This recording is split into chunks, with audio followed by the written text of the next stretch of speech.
Omusumba nga weebuuza ebibuuzo naye nga tulina kudibwamu kakati funa ekitabo kyo wamu n'ekkalaamu oteere mu kibiina nga bakubikkulira obuziba bw'ekibuuzo ekyo ekibadde kikutawaanya buli lunaku mu puroguraamu Buuza Omusumba. Oli mu puroguraamu Buuza Omusumba wo. Olina ekibuuzo kyonna ky'oyagala omusumba wo okuddamu? Buuza Omusumba wo.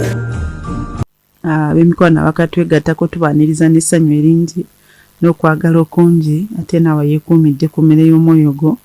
Mukwano wange tukugamba nti webale kubanga osazeewo kwekuumira ku mmere y'omwoyo era Mukama Katonda akikubalire. Weewaawo katugende butereevu mu kibuuzo ekiddako. Kibuuzo ekiddako nagamba nti Musumba Mukama yeebazibwe nsobeddwa nina boy naye si mulokole wabula yagala kukwata ku meter box naye nze Musumba saagala kweyonoonesa wakubi kuba nakikolako dda. Kati bwe mugamba nti tulinde till marriage agamba amulimba olw'okuba ye takikolangako. Naye Musumba nkole ntya kuba saagala kwekiriranya kama kumpeera omukisa. Pasite ensonga nayo eri awo basinga obwedda bagamba tetujja kubifumbirwayo baatidde dda obufumbo ate ne basinga nabo ndaba balina ebyabwe ebibatawaanya. Ate omukyala afunye omusajja serious ayagala kuwasa naye kisookera ddala omusajja si mulokole. Ekyokubiri omusajja agamba tusooke tugire nga bwe tugira tulabe. Ate batya agala kukwata akabox k'amasannyalaze. Omuwala n'amugamba nedda tulina empaka tumale okufumbirwa. N'amugamba ondimba. Omuwala yagambye nti nze sagala kweyonoonesa gwakubiri kubanga nale mbikozeeko ebintu ebyo. Naye omulenzi agamba nze sibikolanga nako wandirese nenjira wakati yagamba omulenzi yetabikolangako era ensonga lwaki alemeddeko oba simanyi. Kati ebimusobedde agamba nti Musumba ate ayagala muwasa. Kati ate apa ku kaki. Anyway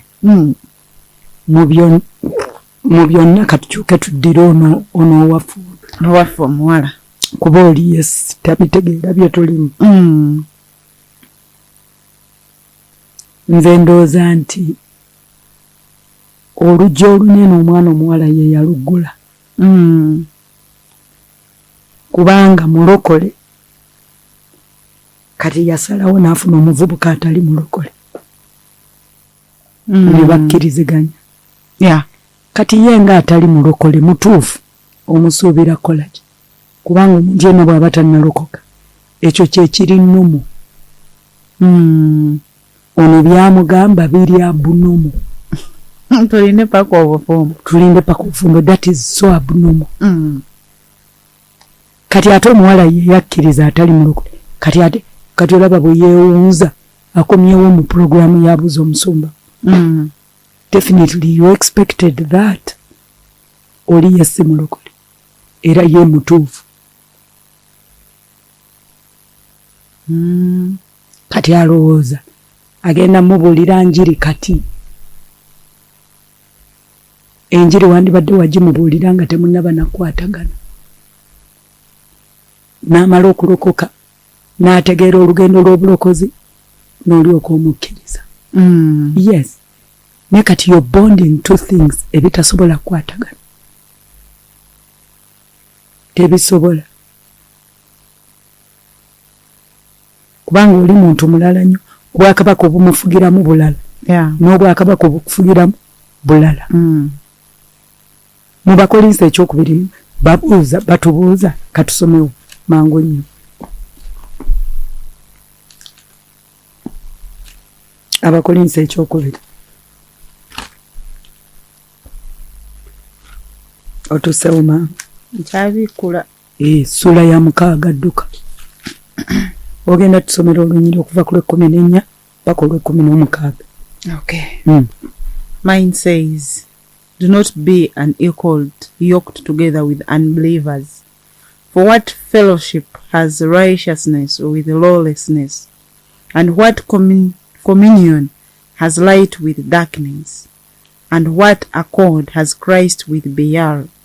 And what part has a believer with unbeliever? And what agreement has the temple of God with idols? For you are the temple of the living God, as God has said. I will dwell in them and walk among them. I will be their God, and they shall be my people. Good. Katusome wano. Abu agambye nti temwegattanga n'abatakkiriza. Kubanga temwenkanankana. Kubanga obutuukirivu n'obujeemu bugabana butya. Oba omusana gussa kimu gutya n'ekizikiza. Owulira ebigambo ebyo. N'abuuza nti era Kristo atabagana atya ne Beriyali. Oba mugabo ki eri omukkiriza n'atali mukkiriza? Era yeekalu ya Katonda yeegatta etya n'ebifaananyi? Kubanga ffe tetuli yeekalu ya Katonda omulamu. Kubanga ffe tuli yeekalu ya Katonda omulamu. Nga Katonda bwe yayogera nti naabeeranga mu bbo ne ntambuliranga mu bbo, nange naabeeranga Katonda waabwe, nabo banaabeeranga bantu bange. Kati omwana omuwala ebibuuzo ebyo byonna twagala ansa atuddemu. Otandika otya? Gwajjudde omusana. Ate okutandika okukkiriziganya n'omuntu ajjudde ekizikiza. Ye ekizikiza kye kimugamba kwegatta. Omusana gwo kugamba teri kwegatta. Kati mutandika mutya okukwatagana? Gwajjudde Kristo n'oli ali mu Beriyali. Mukama abuuza kijja kitya?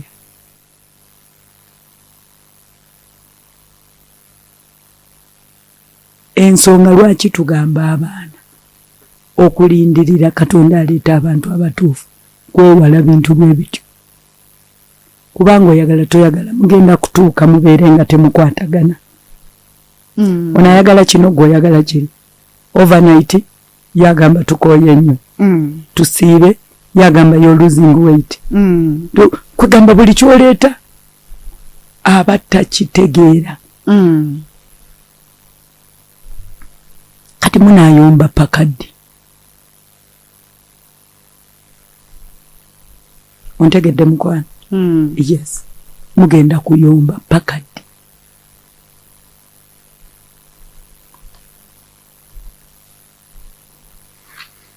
Kyekyo mukwano kyolaba Mukama kyagezaako okugamba. Nze ndowooza nti wandyerowoozezza eyo choice siyiyo. I don't think. You better think twice. Omwoyo omutukuvu odde ku shelves ze akusootingire mu baana be baayina. Ayinayo omwana gwagenda okukuleetera ng'endowooza eringa bw'olaba eyiyo bw'eri. Nga kyoteesa kyakkiriza, kyateesa, kyayagala, ng'ate si byakwekuza. Naye ng'akiwulira munda mu mutima gw'ekyo kye muteekeddwa okukola. Ontegedde mukwano? Yes. So bino ebintu si byakwewunza. Awo ndabawo okwewunza. Weewunza, weefudde atamanyi kigenda mu maaso ate ng'amazima ogamanyi kubanga omanyi Buuza Omusumbawo. Ekituufu okimanyi, ansa zonna ozimanyi. Kaakati oyo mute si wuwo. Mute. Okay. Mukwano ekyo bakizeemu, oyo mute si wuwo, ekizikiza tekyegatta n'ekitangaala. Okay. Musumba wano waliwo yafuna ekitangaala, agamba boyi mulokole era Katonda yamulaga bulungi nnyo n'amukonfaminga nti wuwe. Naye omulenzi oba omusajja, kamuyita omusajja si mulenzi, omulenzi tawasa, omusajja naye alemeddeko agamba nedda, ate kati wanzikiriza nze wuwo naawe oli wange kyekigaana. naye amulemeddeko gamba beegiranga balinda anti olaba omulembe mulwadde gwe nti kati omulembe gwayingiddemu akawuka kawuka kaako kati omuntu yekka ajjudde omusana yasobola okusensinga ako akawuka kakawukuumi kali munda mu kkanisa. Kati olaba eno tubadde tulowooza era olwokubanga beriyali kati oyo tumuyitaani ali munda mu kkanisa kitegeeza ne mu kkanisa beriyali gye bali kisobokera ddala nga munda mu kkanisa ekizikiza nayo kyakoze eki kiyingidde kisoboka.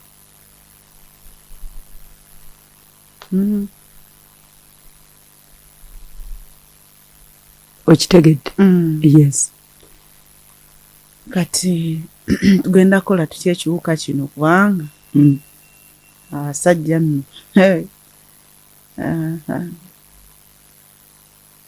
ng'akwana oba babeerako ki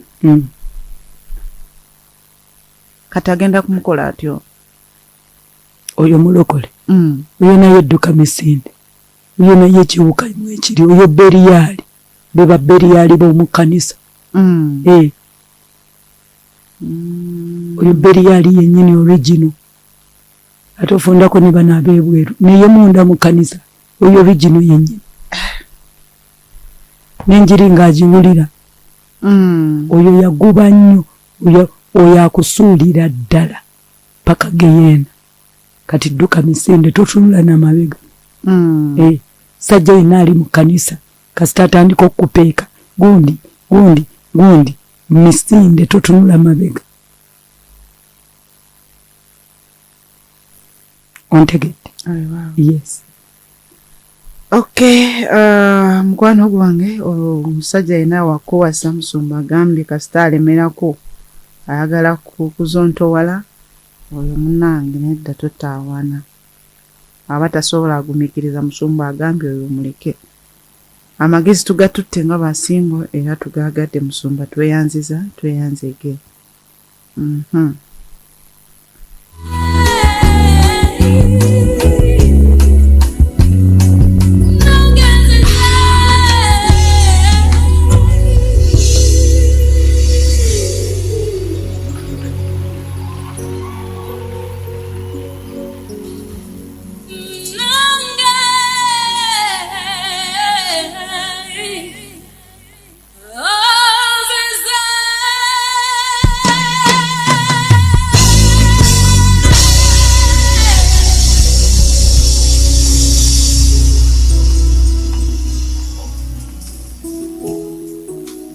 Okay, ndowooza katusembeye ne kino ku nsonga eyo.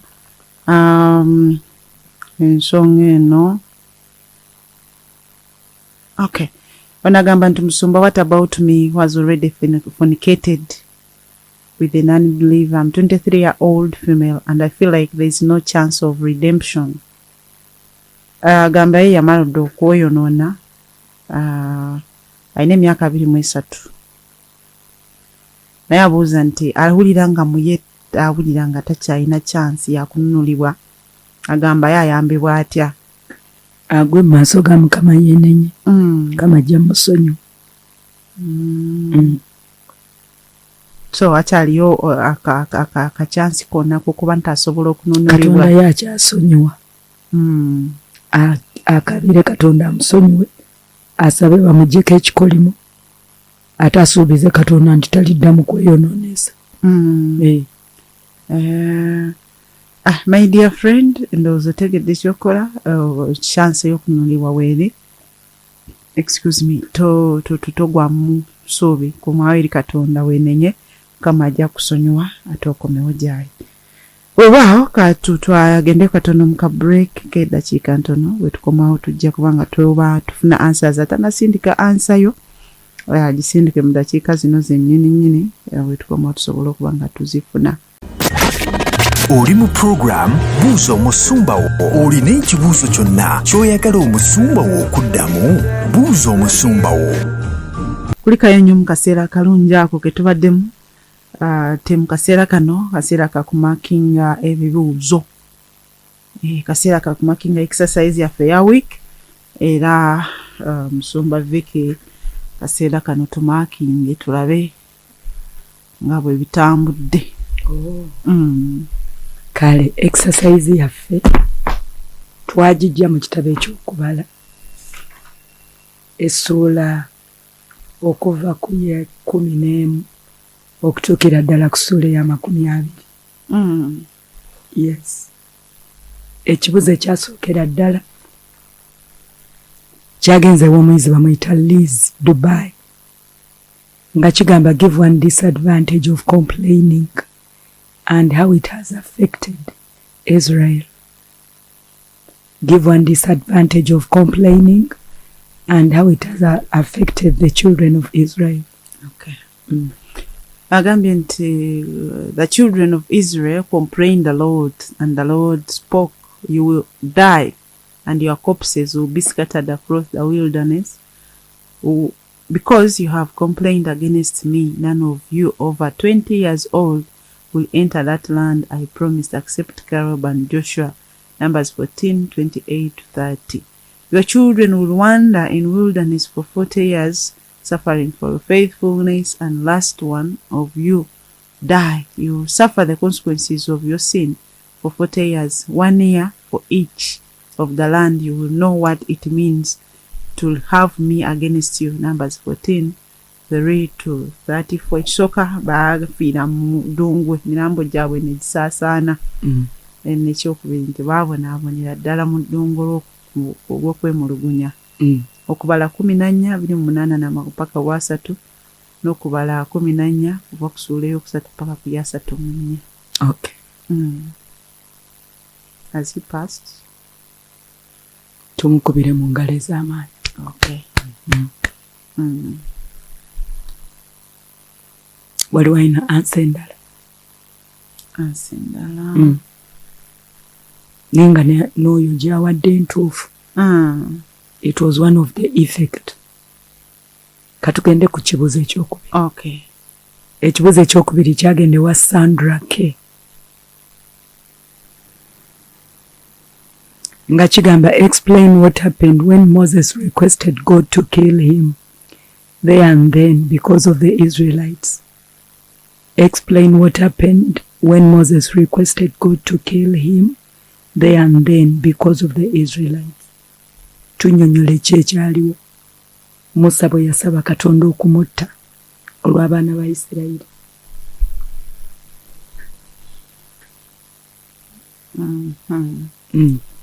Answer yo simanyi where you posted it, Sandra K. Naye sinagifuna oba wagikeezezza nnyo. Okay, it is here. Sandra K. agamba nti answer to question 3. The Lord told Moses to bring 70 Israel elders whom are known to Moses as leaders and officials among the people. The Lord took the spirit that was on Moses and put the spirit on them to help Moses carry the burden of the people. He won't carry it alone. Byakwata abantu 7 n'abateekako omwoyo gwali ku Musa basobole okumuyambako asobole okuba nga basitula burden oba emigugu gy'abantu nga tasobola yekka Musa. Okay. Very good. Tumukubire mu ngalo omuyizi. Okay. Ekibuzo ekyokusatu kyagendewa Kawuma Mmire Saudi nga kigamba what punishment was given to the ministers who spoke ill about Moses. Kibonerezo ki ekyaweebwa abaweereza abayogera obubi ku Musa? Okay, ekibonero ekyaweebwa Mire Kawuma answer eri wano. Answer to question what? Leero ziwadde zonna. Question 3 kanginonye. Answer to question 3. Okay. The Lord struck Miriam with leprosy. Numbers chapter 12 verse 10. Tibamukuba ekigenge olw'okwogera ku Musa. Is the answer right? Very good. Wakomyao. Okay. Very good. Ekibuuzo kyaffe ekyokuna kyagendebwa omuyizi bamuyita Nanfuka Jovia Peace.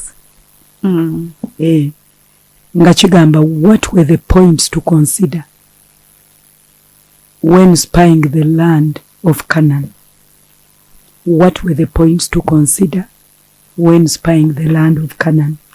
Okay, Nanfuka Jovia Peace from Jordan. 1. The 12 men had to get southwards and go into the mountain and see the land. Is it the people that live there, whether they are strong or weak, few or many? 2. They had to see whether the land they live in is good or bad. Their towns have walls or unprotected. The soil were fertile or poor and have many trees, and also to enter the land boldly to bring back samples of their crops up.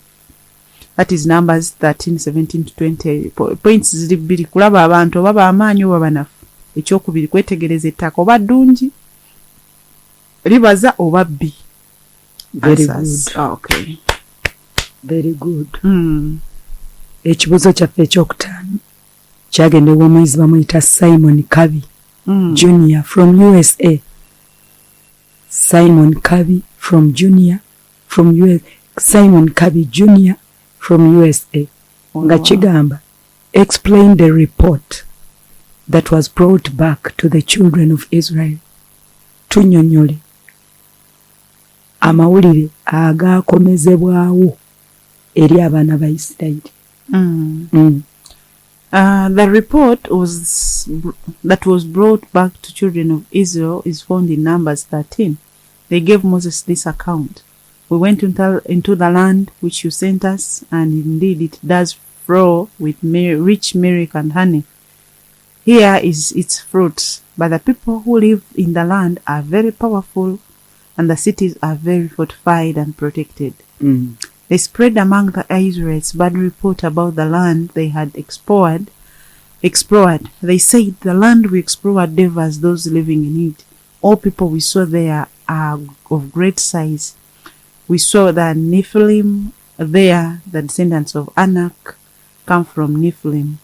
We seemed like grasshoppers in our own eyes, and we looked the same to them. This is Simon Covey. Agambye nti bagamba nti ensi yo nnungi nnyo amata n'omubisi gw'enjuki weebiri, ekibala kirungi weekiri, nakyo osobola okukiraba ne bakimulaga naye abantu bo b'amaanyi, ate n'ebibuga byonna babizingizaawo, byonna bikomera bizimbe nnyo, kiriko obukuumi bw'amaanyi. Ffe bwe twerabe tuli ng'obugrasshoppers, ng'obuseenene mu maaso gaabwe, ate nabo bwe batyo bwe batulabye. Bali abasajja abawanvu banene baziba baana banake. Ye answer report gye bawa Musa. Okay. Omuyizi tumukubireko mu ngalo ez'amaanyi. Okay. Ekibuuzo eky'omukaaga kyagendebwa omuyizi bamuyita Betty n'akuwadde. What was the condition to get a land flowing with milk and honey? What was the condition to get a land flowing with milk and honey? Kakwakulizo ki akaaliwo eri abaana ba Isirayiri okusobola okuyingira mu nsi ekulukuta amata n'omubisi gw'enjuki? Betty n'akuwadde give her answer here.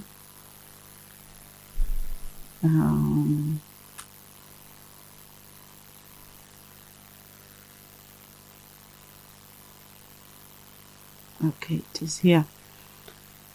Akakwakulizo akaaliwo abaana ba Isirayiri okufuna ensi olutuuka amata n'omubisi gw'enjuki kaali obutajeemera Mukama awamu n'obutatya abantu b'omu nsi eyo. Okubala 14:8 paka 9. Ye answer gyatuwadde obutajeema n'obutatya. Very good. Okay. Ekibuuzo ekyomusanvu kyagendebwa Angel Saudi. Angel Saudi. Nga kigamba, why did Caleb inherit the promised land? Why did Caleb inherit the promised land?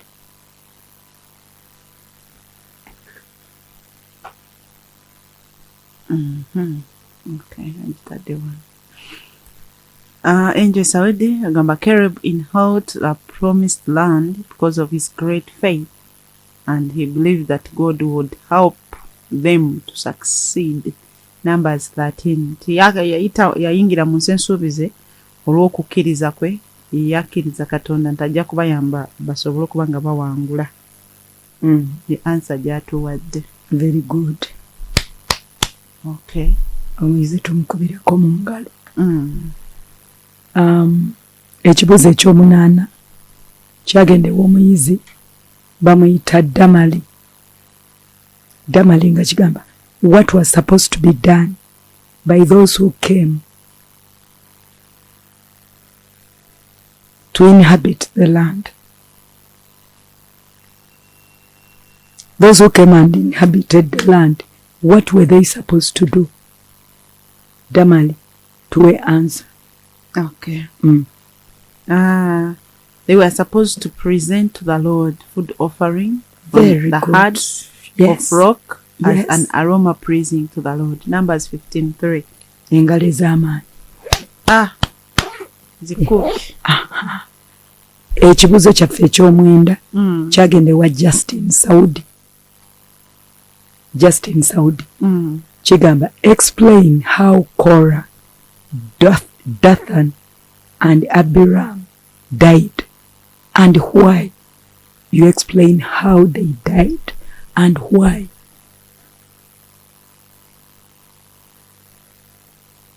Justin. Okay, answer yagisindisenga bukyali. It is here. Okay. Wow. Babi wanvu. Okay.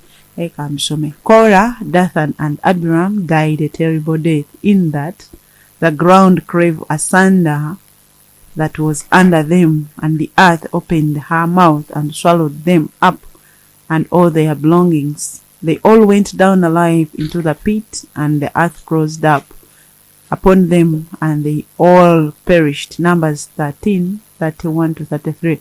And the reason why they died was that they disobeyed Moses and Aaron, yet they were their leaders.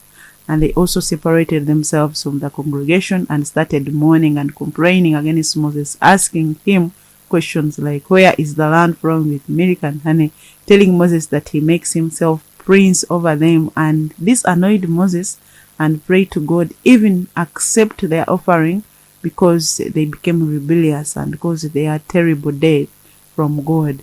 Numbers 16:1-19. Justin Saudi.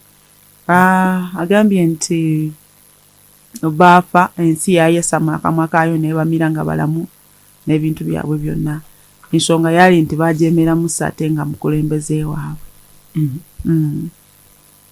Tumukubira engalo ez'amaanyi ezimwebaza. Okay. Ekibuuzo eky'ekkumi kyagenze ewa Helen Kana from Riyadh. Helen Kana from Riyadh. What happened when Moses struck the rock instead of speaking to it? What happened when Moses struck the rock instead of speaking to it? Kyekyaliwo Musa bwe yayogera, bwe yakuba olwazi mu kifo ky'okwogera gye luli. Okay. Helen, you can repost your answer right now. Basina giraba damoji posting katikati. Haven't seen it. Damoji syndicate sobola okuba nga tugifuna mu dakiika zino, or else tujja kusoma ya mulala. If you don't do that, kiseera kitono nnyo. Resend it, or else tujja kusoma ya mulala.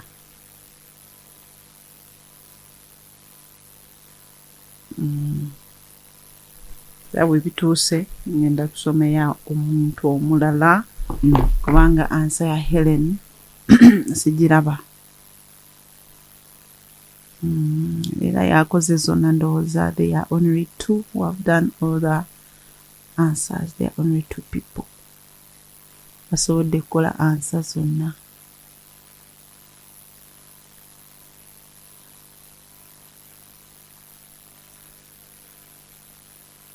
Look, 1 of 10. bweki naye embuzi tonda wange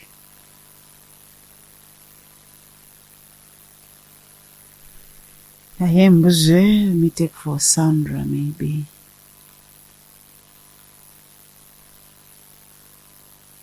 yeah Sandra embuzi yeah comes bali babiri awa okay it is here for Jen let me take for Jen. Then the Lord spoke to Moses and Aaron, because you did not believe me, allow me in the eyes of the children of Israel. Therefore you shall not bring this assembly into the land which I gave you. Numbers 20 verse 12.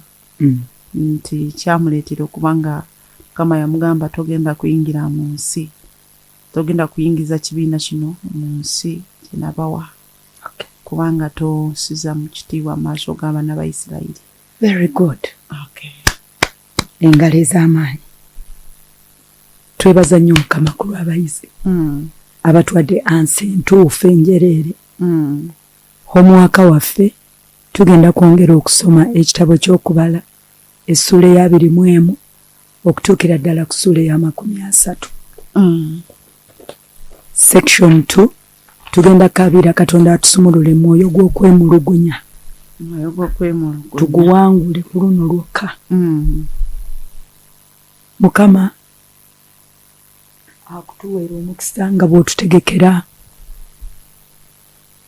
Tugenda kusoma homework. Homework, okay. Yeah. So bw'oba oliyo nga wandyetaaza okukkiriza Yesu Kristo okubeera omulokozi wo, mukwana ebiseera biweddeyo. Mukama takomawo n'akwakkula ekkanisa ng'okyerowooza.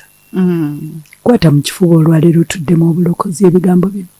Gamba nti ayi Yesu, nkwebaza nnyo olw'ebigambo by'empulidde. Nsazeewo n'omutima gwange okwatula Yesu Kristo obeera omulokozi wange. Nsonyiwa ebibi byonna bye nakola ne bye bankolera. Sangula erinnya lyange erya Victoria Kirabo Kintu mu kitabo ekyokufa oliwandiike mu kitabo eky'obulamu. Olwaleero njatula nti Yesu Kristo gwe mulokozi wange. Amen. Kama abawe nnyo omukisa. Amina. Okay, tweyanzege. Answer ya Helen ni wina etuse later 20 at 50 minutes 10 minutes to tusonyiwe naye answer badde ntuufu. Yeah, it is the same answer. Badde ntuufu webale kubanga osindise answer ndowooza yabadde ekwatiddwa jjamu mu kkubo. Otherwise mutukirize tubasiibulire wano tubagalize ekiro ekirungi. Omaze ebbanga nga weebuuza ebibuuzo naye nga tulina kudibwamu, kakati funa ekitabo kyo wamu n'ekkalaamu oteere mu kibiina nga bakubikkulira obuziba bw'ekibuuzo ekyo ekibadde kikutawaanya. Buli lunaku mu pulogulaamu Buuza Omusumba.